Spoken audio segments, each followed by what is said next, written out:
It is the end of the year, which means it's time for list videos and statistics and talking about all the books that we read this year. So I'm kicking off my little string of list videos with the worst books of this year.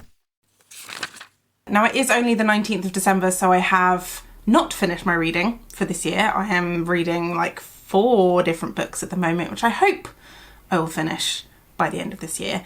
But so far this year I have read 112 books. 46 of those have been DNFs.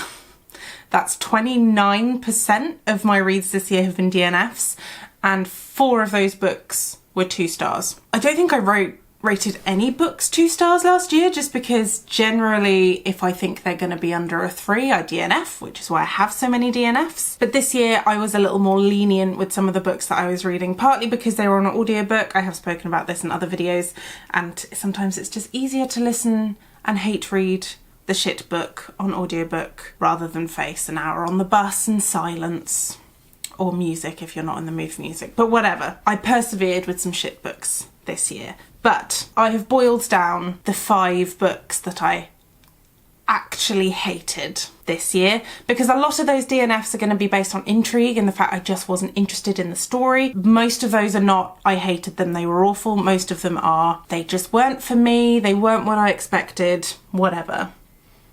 Here are 5 that I actively hated. The first one on this list is The Amulet of Kings by Will Macmillan Jones. I spoke about this in my mixtape-a-thon vlog, which has just come out, so I'm going to be repeating myself a little bit. But if you want the sort of live reaction to me reading this book, then you'll want to go look at the latest mixtape-a-thon vlog, the Cabin in the Woods one. This was an indie book that I picked up at a con, and I met the author and he was really nice as well, which is sad.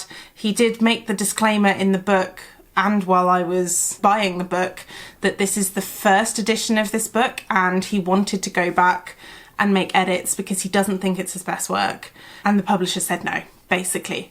But that said, I don't know why it was ever allowed to be published in the first place.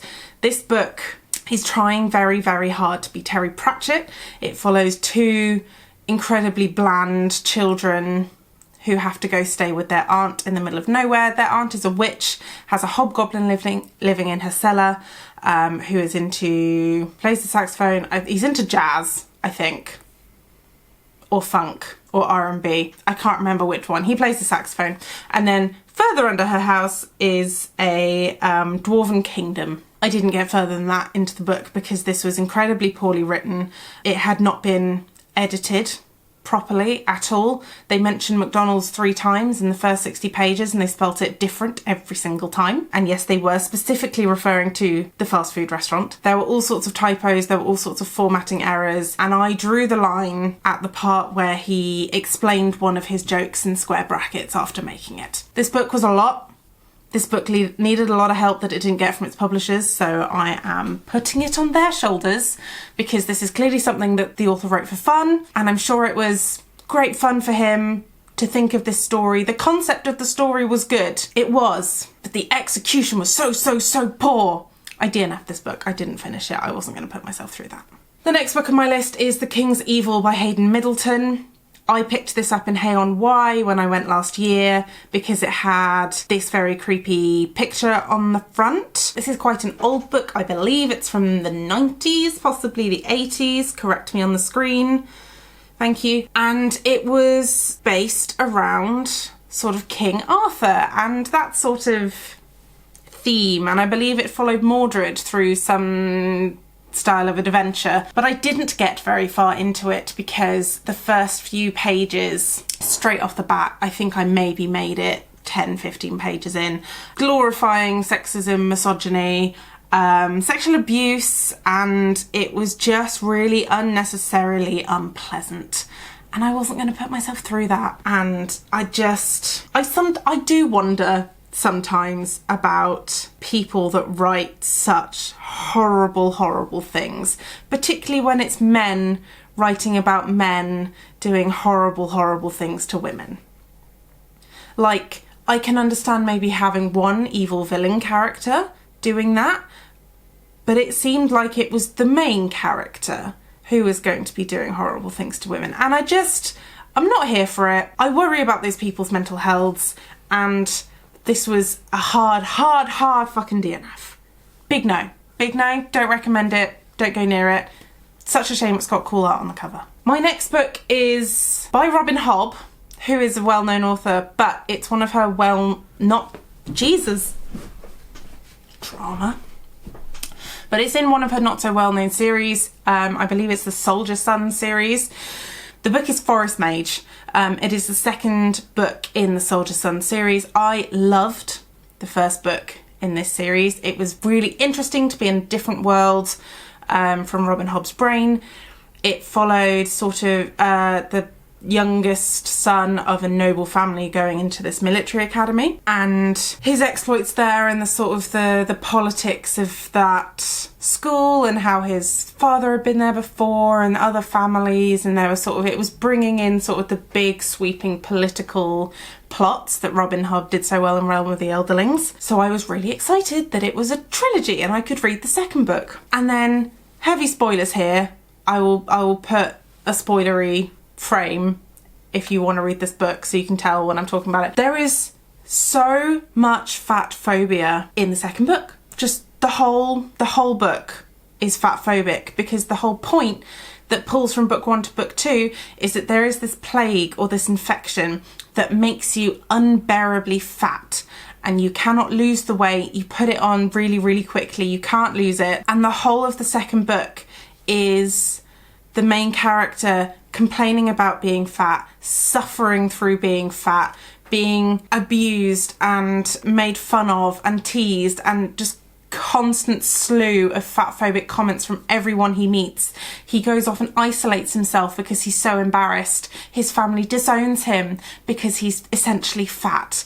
That is the whole plot. I made it like 300 pages into this book and I couldn't take it anymore. It was so upsetting and it was so unnecessarily just fat phobic, and it was written a while ago. It wasn't written in this millennium, but I couldn't do it. I was really annoyed because I enjoyed the first book so much, but this book really angered me by how depressing and miserable, and like it's this guy being forced into isolation because everyone is shunning him because he is fat because of this disease. As a fat person, didn't enjoy the book. Unsurprisingly, DNF'd. Not for me. The next one I spoke about quite recently as well, it's How to Kill Your Family by Bella Mackie. I thought I was really enjoying this book for the first murder. This is a book about a girl who decides she's going to murder her father's family because she perceives that he has wronged her and her mother and wants revenge. Fair enough, I can understand that. First murder, fine, those people deserve to die. Second murder, she was only killing him to get a clean sweep. He had never done anything personally to her. She had never met him. She had never really heard of him. He is specifically described as being deliberately set apart from the family because he's trying to distance himself from this family that she is trying to murder, and yet she still murders him. That's why she lost me. And it was an audiobook and I read the rest of the book, and I just hated it because these were such extreme lengths that she was going to kill all these people for something that one person did, and just my own sense of justice really fucking disliked it. This was also quite a fatphobic book. This is set in modern day. This is a recently released book. I don't believe the protagonist is supposed to be a likeable character, but she has still made plenty of fatphobic comments. I believe there was a transphobic comment at one point, which I wasn't impressed with. She is an incredibly dislikable character, but there are no likeable characters in this book. I thought there was one, and it turns out there wasn't. So, hate this book, don't recommend it, don't bother picking it up. And then lastly on my list, I have Wolf Song by TJ Klune. I enjoyed House on the Cerulean Sea. Then I heard about the discourse around it, and now I like it less. And I saw this book and I was like, oh, okay, he's done a gay werewolf thing, cool. Really wasn't impressed and was quite unsettled by the way that the romance in this book develops, because it develops between a new adult, like freshly 18, 19, with learning disabilities, and a minor. And this romance is praised and encouraged by the families on both sides, and that made me distinctly fucking uncomfortable.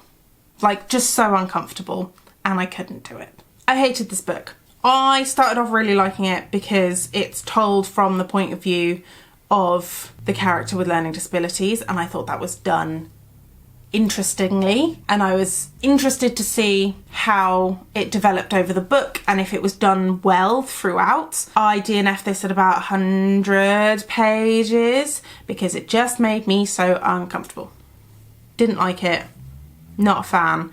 I think that's me done with TJ Klune.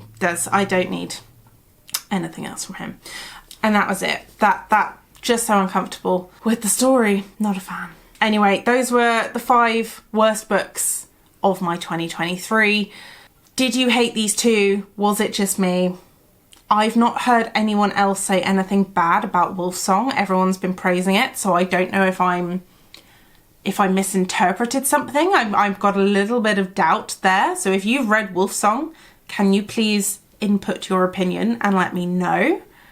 If you want to see my best books, that is also coming out this week. And I'm also doing a superlatives video because best and worst are very pigeonholey, and I like to get a little bit less pigeonholey with my recommendation-y side of things. Yes. Happy whatever day it is where you are.